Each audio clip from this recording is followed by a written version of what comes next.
Before the college entrance exam, I secretly took the love letter that the school hottie had written to his first love, which ended up preventing them from getting together.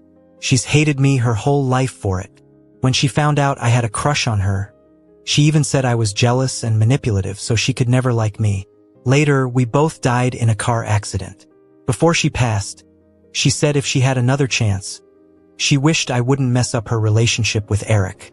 As she wished, I got another chance and didn't take the letter. She gave up multiple choice questions on the science test to enroll in the same school as Eric.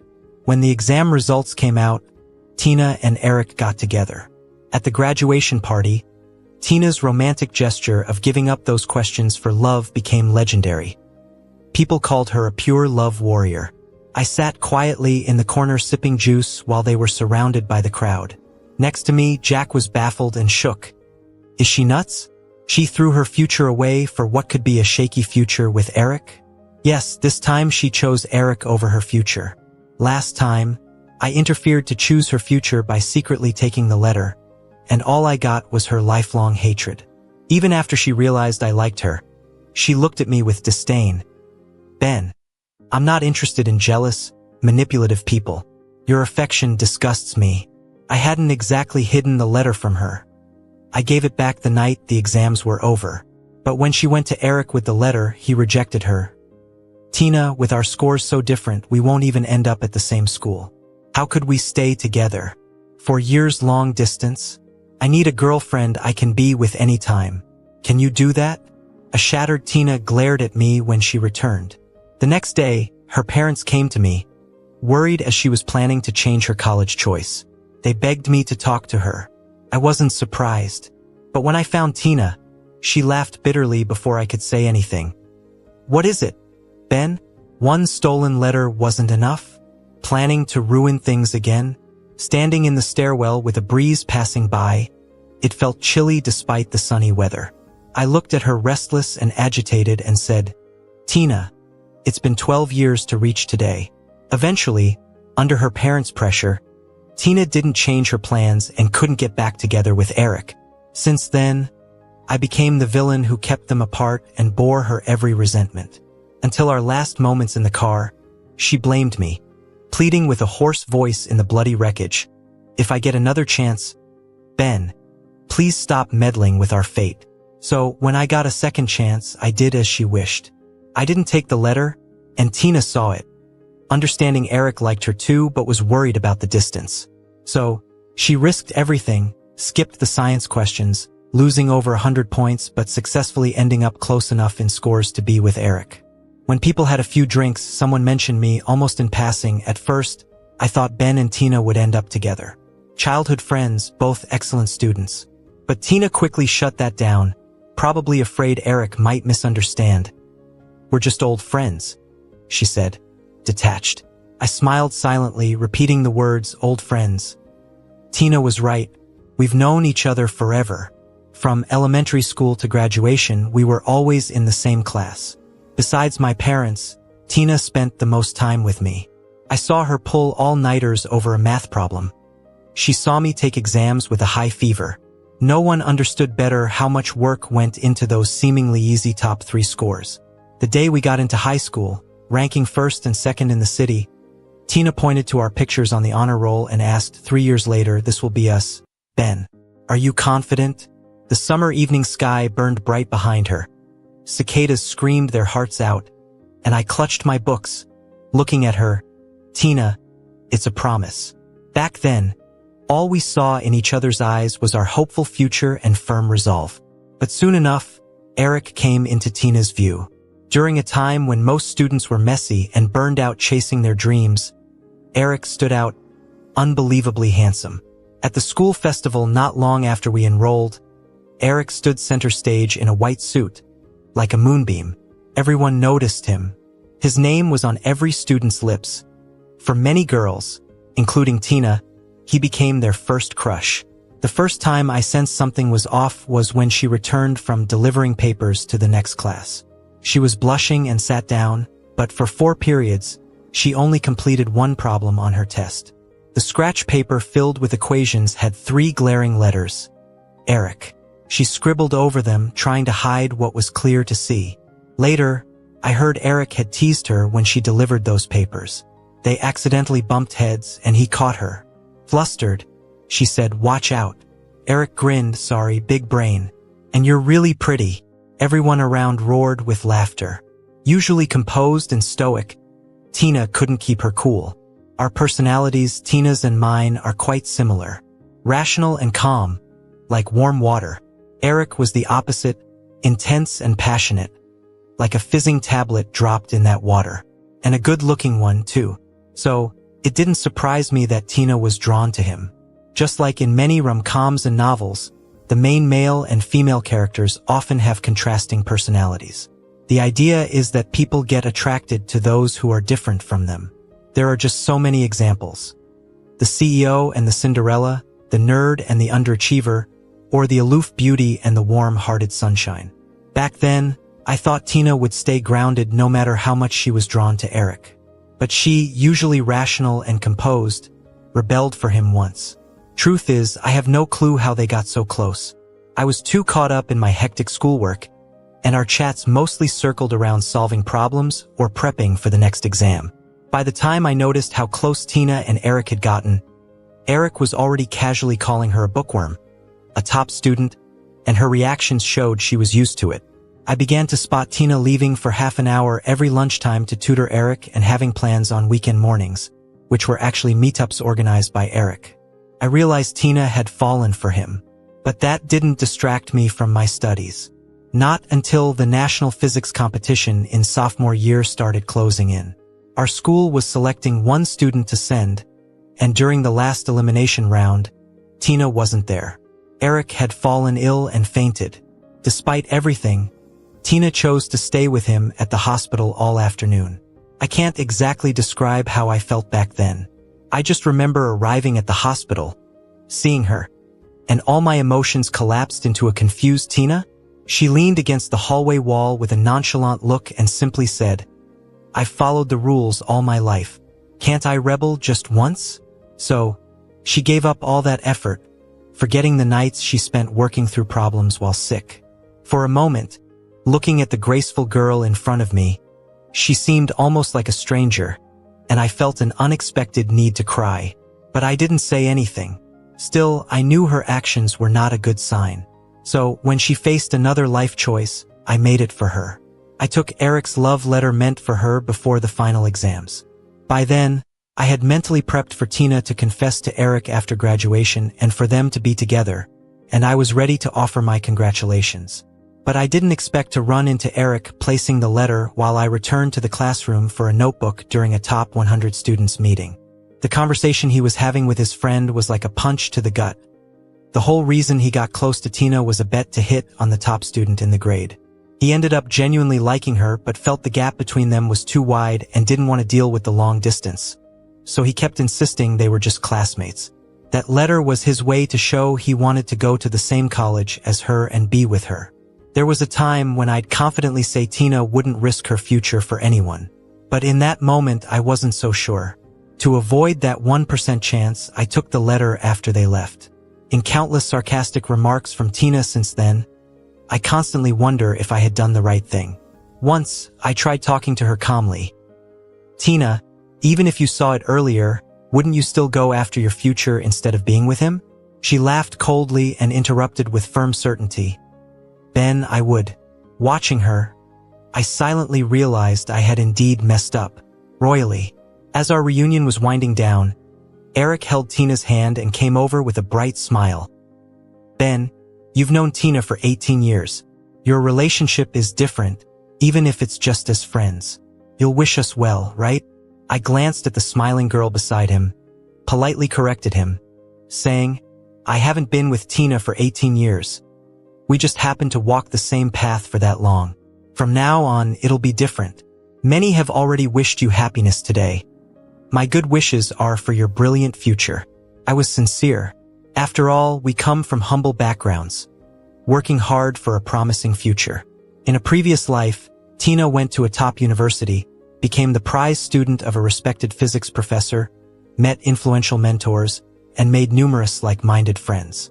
With the best resources, She thrived in her passion for physics, frequently seeing her name in academic journals and confidently speaking at research conferences. A bright future indeed. Her only regret was probably the first love, Eric. It was an obsession of hers.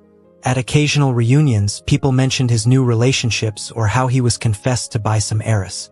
The last I heard, he was getting married.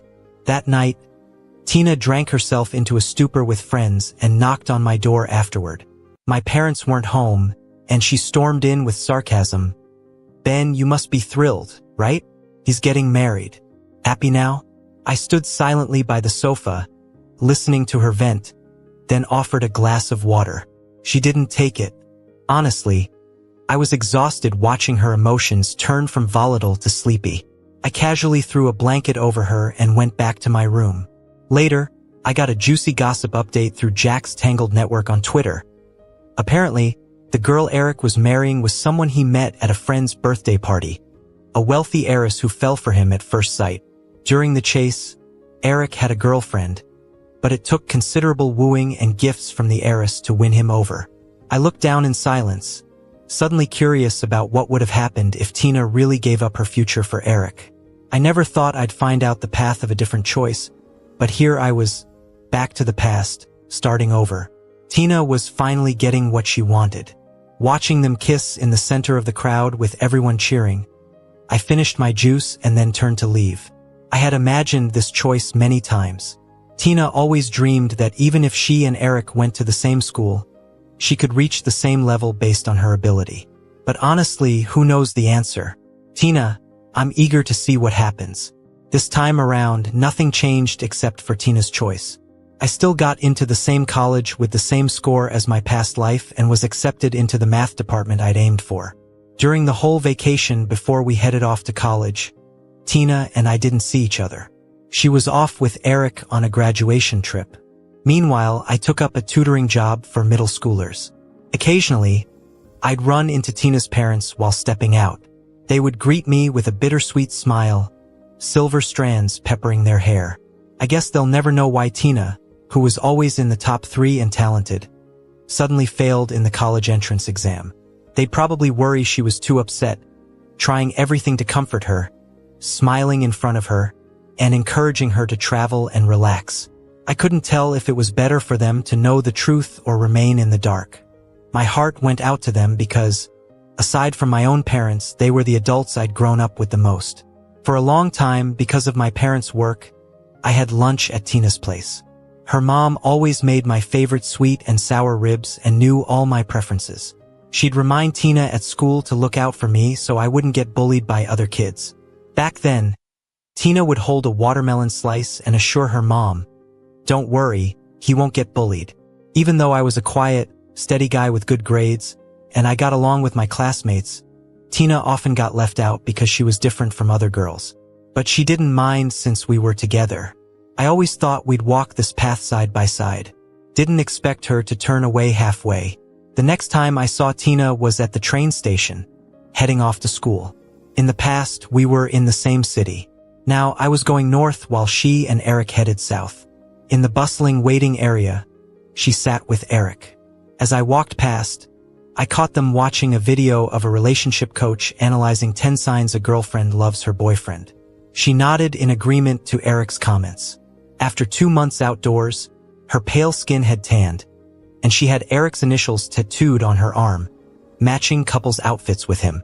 Slowly, she was drifting away from the Tina I remembered.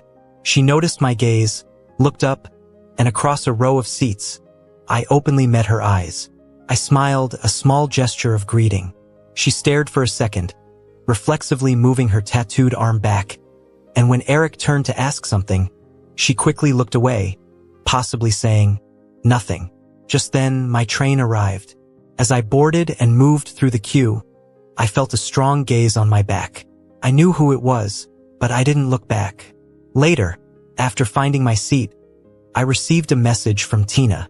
Seeing our last conversation from months ago made me pause. This would probably be the new pattern until one ordinary day, our words would be the last we ever exchanged.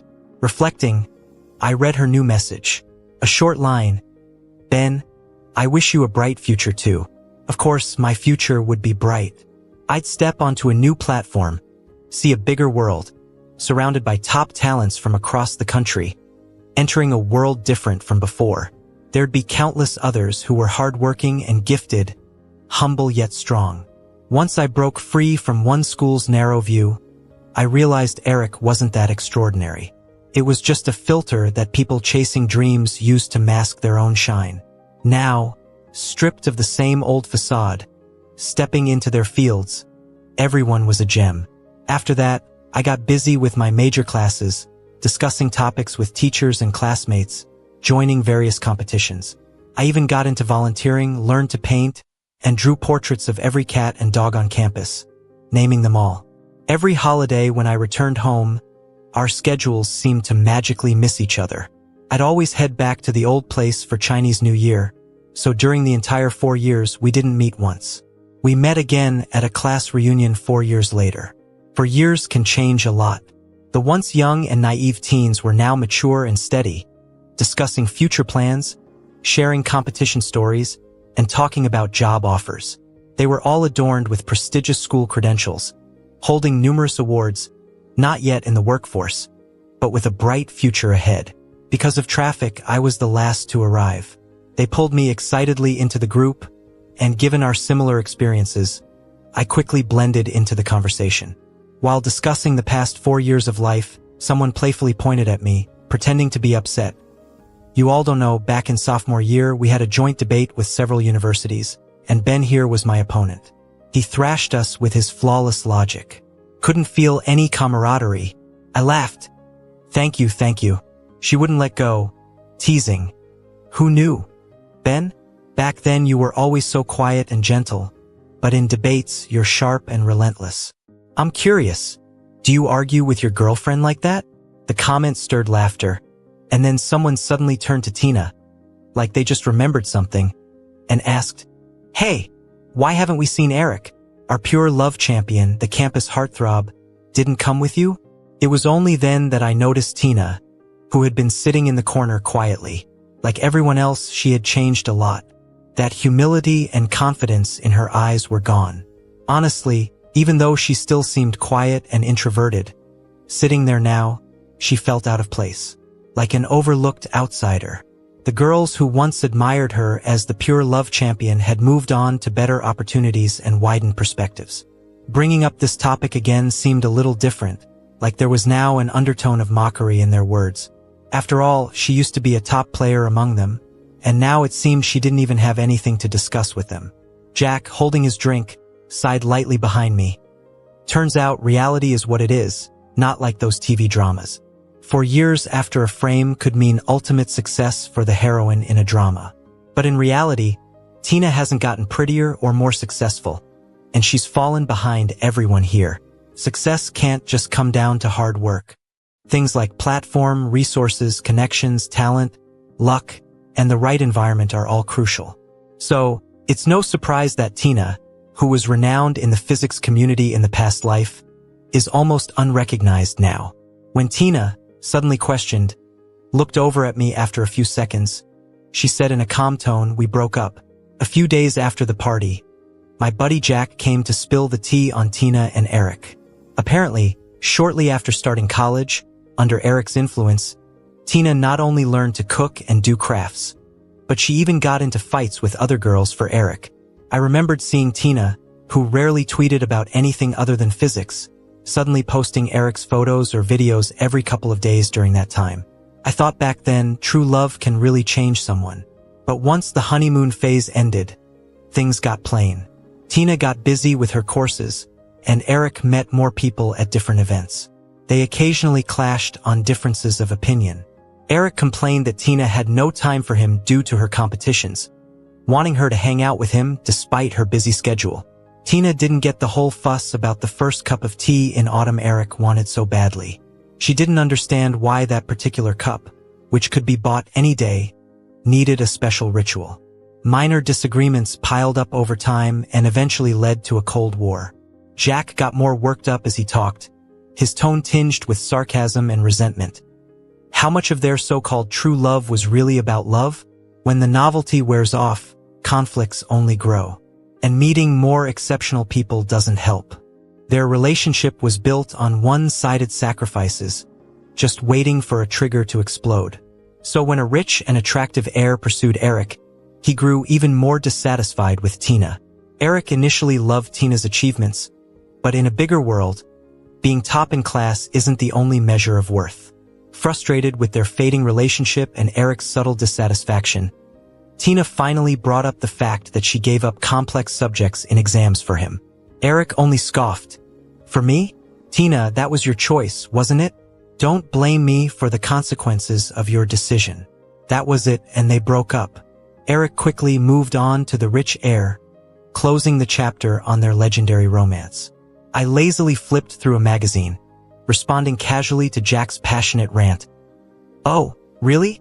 He paused a few moments, then sighed. "Honestly, as someone who's been her friend for 6 years, I'm disappointed. Even if she had waited to see her scores before making college decisions? Why leave no way out? I wonder if she regrets her choices now that the love she once sacrificed for lasted only 4 years." I smiled, calm and collected. It's her choice. Whether she regrets it or not, no one else will bear the consequences now. But back in our past life, living with her constant resentment and disdain, I truly regretted it. Back then, living in the same city for work and studies, our paths often crossed in academic circles. At home, we maintained a polite front for our parents, keeping up appearances. But each encounter meant facing her sneers. I think her hatred peaked when she found out about my crush. I'd always kept diaries, and spending so much time together, I wrote about her a lot. Little things like us hiking and her carrying me home after I twisted my ankle, or her standing in punishment beside me when I overslept. She'd lend me materials I forgot, and we'd hit the library together, compete on behalf of our school, console each other when our ranks slipped, or argue over solving problems. Everything between us was ordinary. I never had any dramatic moments to stir large emotions, so I didn't realize when I started liking her. It wasn't until that day when she pointed to the photo on the bulletin board and asked if I was confident that I realized there were hints of liking her scattered throughout my diary. I admired her determination to chase her dreams, her glowing eyes when facing challenges, and the way she'd look at me when I was discouraged and ask, "So, are you stopping here, Ben?" That night, for the first time, I wrote in my diary, "I like Tina." Yes, I like Tina. But then Eric came along and got closer to Tina. We didn't talk much, except through our mutual connection with Tina. So, I mentioned it once in my diary. Tina likes Eric. Later things got tense between me and Tina because of the letter. Every argument chipped away at my feelings for her. Much like how a crush can appear out of nowhere. I thought my secret crush would never be known. But I didn't expect her to see my diary when she came over to help my dad set up a new bookshelf. To this day, I clearly remember her holding up the diary, giving me a sarcastic look. She asked in a chilly tone, "You like me?" I looked at the diary in her hand, paused, then admitted calmly, "Yes, I did." Maybe my calmness annoyed her, because she suddenly threw the diary at me and yelled, accusingly, "So you took the love letter?" The hardcover grazing my cheek hurt a bit. But in that moment, I realized I didn't like her anymore. I wasn't sad about her carelessly tossing aside memories of my crush. I picked up the diary and dusted it off, seriously apologizing. "I'm sorry, Tina. I shouldn't have taken the love letter, shouldn't have disrupted your relationship, and shouldn't have liked you without asking."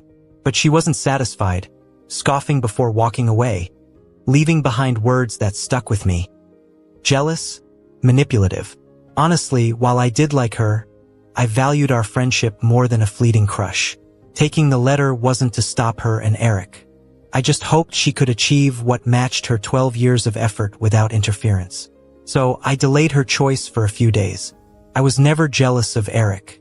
I knew you can't force feelings, so if she ended up with Eric, I'd offer my congratulations and continue on my own path.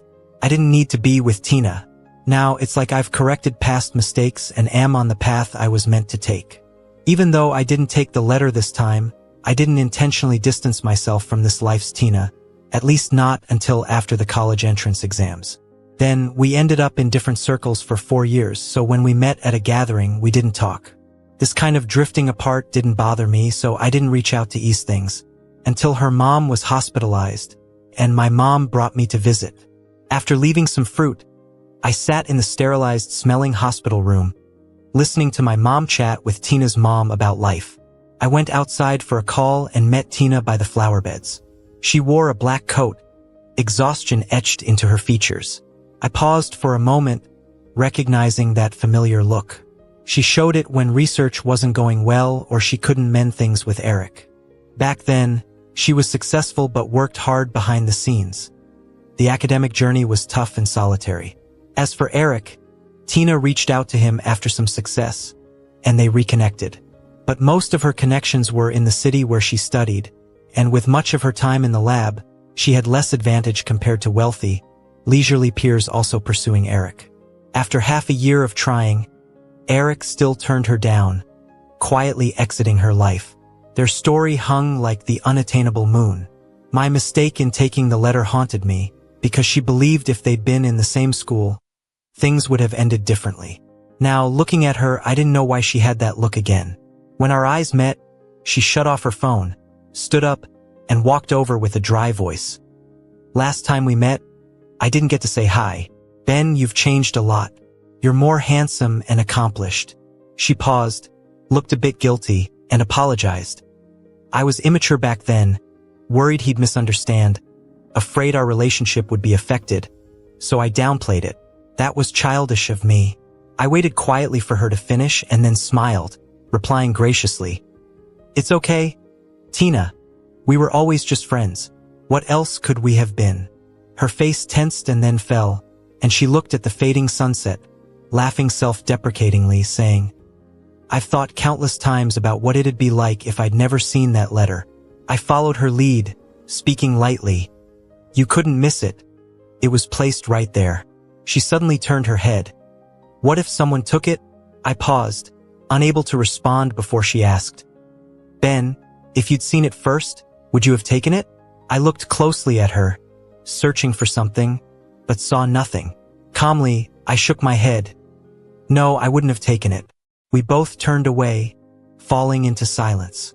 She suddenly smiled, seeming relieved, and said repeatedly, "That's good, that's good." She started talking about how she keeps having the same dream after we broke up. It's about me taking her love letter before the college entrance exam. In the dream, she never got together with him and hated me for it her whole life. Eventually, we both died in a car crash caused by me. The blood felt so real, like it truly happened. I uttered something and was about to head back to the hospital room. I softly said to her, "It's all fake. Don't worry about it." But deep down, I knew it was real. The crash happened on Eric's wedding day. Before that, we were invited to our old high school for a reunion. Our former class teacher wanted us to film a video for the younger students, with Always on the Roadas the theme. So, I got in Tina's car to check out the filming location. I was following our pre-planned script, sitting in the front seat. I was adjusting the equipment and chatting with Tina about the camera angles.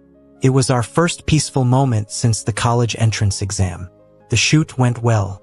On the way back, I quietly rested against the window, just watching the scenery pass by. Suddenly, I heard Tina's phone ring. She instinctively answered it on speaker. Then Eric's voice came through. "Tina, today's my wedding. I forgot to send you an invite. We've known each other for so long, we're friends. I'll text you the details." The call ended, and the car became silent. I was considering asking to get out and grab a ride back myself. But she suddenly turned the car around. I knew she was going. But then, bam, we got hit by a truck. That feeling of internal disarray really hurt. But after the numbness, I only felt relieved. Before I lost consciousness, I heard Tina weakly call my name and say that if she could do it over again, she'd want me not to ruin her and Eric's relationship. When I opened my eyes again, I was back to the start of my freshman year of high school.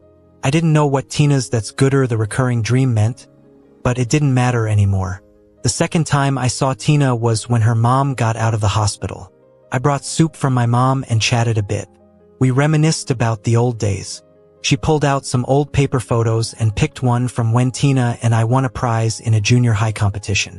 She said, "Time flies. I remember when your moms were in the hospital ready to give birth. You were born just a day before Tina. And now, look, over 20 years have gone by. Ben, you were as handsome as a kid. And Tina's dad really liked you back then. You were so quiet, just smiling all the time while he held you. As you grew, you and Tina were inseparable. We all thought someday you'd end up together." I politely smiled and said, "Auntie, those were childhood days, not to be taken seriously." She patted my hand and sighed, "Tina isn't lucky enough to be with you now. She's no match for you." I chuckled softly, wanting to tell her she had it wrong. "Auntie, it's not about who matches with who. It's about walking the same path." She misunderstood and said, "Tina told me she's studying for the grad school entrance exams. It's the same school she aimed for right in your college town. Take care of her, will you?" I kindly interrupted her, "Auntie, I'm heading abroad for studies. Oh, and I have a girlfriend now. I haven't had the chance to tell my folks." Tina walked into the kitchen to wash her hands. I wasn't sure if she overheard. She stood there with her back to me, still for a long time. The air was tense for a few seconds. Tina's mom tried to lighten the mood by asking about my girlfriend. I smiled and talked about how we met, a girl I competed with. She's gentle, smart, disciplined, wins awards every year, excels in all competitions. She does calligraphy, plays chess, even drums. I pulled out my phone and showed a picture of her giving a speech at an academic forum. I told her, "She's someone I really like and my fellow path walker." That pretty much ended the conversation. On my way home, I thought about Tina standing at the sink, her sleeves rolled up. I noticed faint scars on her forearms, where a tattoo was removed. For a moment, it felt like time intermingled. Those old scribbled names on scrap paper marked the beginning for them. Now, the faded scar was a sign of their end. The hormones that sparked during that youth finally receded like the tide. My tangled past with Tina was wrapping up here. I did wonder what kind of fate awaited her once she chose another path. I was curious to see how she'd reach her former glory amid today's fierce competition, and how her family, after investing so much in her dream, would continue to support her. Truth is, I hoped she'd struggle just to prove my past actions were right. But I knew I was wrong. Someone once said, "The best etiquette is to mind your own business." Stepping in means you have to bear responsibility. So this time I stayed in my lane. I didn't meddle in any of Tina's choices. In the past, she regretted not being with Eric. I didn't know if she'd regret the 21 exam questions she left unanswered this time. But the marvel of fate is there's never a perfect choice. No matter what, there will be regrets. What matters is handling the consequences. At this point, I lost all interest in Tina's future. Life is long after all. Whether she rebounds back to the top or fades into the crowd, it's irrelevant to me now. I stopped looking back and kept moving forward. I was studying abroad for 3 years. My girlfriend and I were doing long distance. Jack called me once and jokingly asked, "Ben, you've been away for 3 years. Aren't you worried the spark with your girlfriend will go out?" I was writing my report, calmly replying, "Even though we're not in the same place, we're headed toward the same goal, and our souls will only get closer." He made a suggestive noise, then switched topics like something popped into his head. "Remember Eric? He was chased with loads of money by the daughter of a nouveau riche who fell in love at first sight. Their wedding was grand, inviting tons of former classmates, with everyone watching in envy. But not even 2 years later, she started looking for someone new, younger, and more handsome. So she went on spending money to pursue him. Eric made a fuss after being cheated on, but it only led to talks of divorce. He didn't agree, and now they're still stuck in this divorce mess. I was half listening when I suddenly realized Eric's face was fading from my memory. I only remembered he was good-looking, but nothing else stood out. Even when he was with Tina, nothing seemed special to me. I never saw him as a rival. We were always from 2 different worlds. Jack noticed I was losing interest, so he switched the topic again. Tina tried for grad school twice and missed by just 0.1 points each time. Really bad luck. After finishing the report, I took a deep breath and casually replied, "Oh, wish her luck." Not long after, one day, a message popped up and got retracted. It was from Tina, but I didn't ask about it. When I got back to the country, some old friends threw me a welcome back party, and Tina was there. She asked if I saw that message. I shook my head and said I was sleeping because it was the middle of the night. She gave a bitter smile and explained, "It was a dream, but I mistook it for reality. Glad I didn't disturb you." Keeping a friendly smile, I realized she told a pretty awkward lie. Her middle of the night was daytime for me. But it didn't matter anymore, just like the withdrawn message. "Ben, did you like me?" That answer didn't matter anymore. What matters now is that I'm on my own path, moving forward, and my love is waiting ahead. Watching her look at me deeply before turning around, her figure thin and solitary.